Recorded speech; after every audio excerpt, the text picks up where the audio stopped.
नमस्कार मित्रांनो, माझं नाव डॉक्टर अमित. स्वागत आहे तुमच्या सगळ्यांचं माझ्या यूट्यूब चॅनलमध्ये पेडियाट्रिक्स विथ अमित.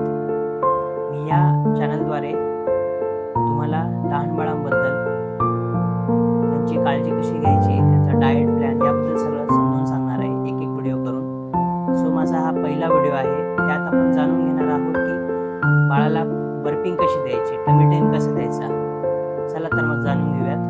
बघत आहे, बाळ जेव्हा दूध पितं तेव्हा दुधाबरोबर काही प्रमाणात हवा जाते. त्या हवेचा पोटात गॅस तयार होतो आणि जेव्हा तो गॅस निघतो तेव्हा बच्चू मग तुमचं थोडं लघवी करण्याच्या आधी रडतं, शी करण्याच्यावर रडतं, कंत बाळ न पचलेलं दूध बाहेर काढतं, पिल्या बाहेर काढतं, किंवा असे बच्चू दर तासाला प्यायला मागतात.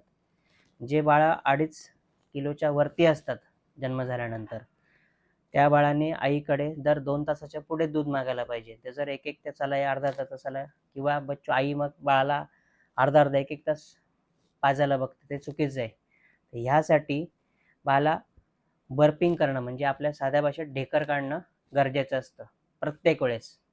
तर एक गोल्डन रूल आहे की बाळाला टमी टाईम देणं. तर त्याच्या काही ट्रिक्स आहे, तुम्हाला मी समजून सांगतो.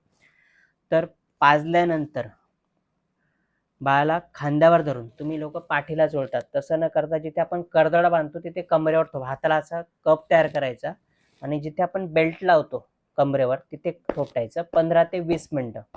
म्हणजे बाळाने एक जरी ढेकर दिला तरी तुम्ही 15 ते 20 मिनटं कमरेवर थोपटा. त्याच्यानंतर पुढचा अर्धा तास बच्चूला बेडवर सरळ पाठीवर झोपू द्या आणि एक्झॅक्ट अर्धा तासानंतर टाइम बघून, म्हणजे पाजल्याच्या 1 तासानंतर टमी टाईम द्यायचा असतो. तर टमी टाईम म्हणजे काय, बाळाला तुम्ही पोटावर झोपवायचे.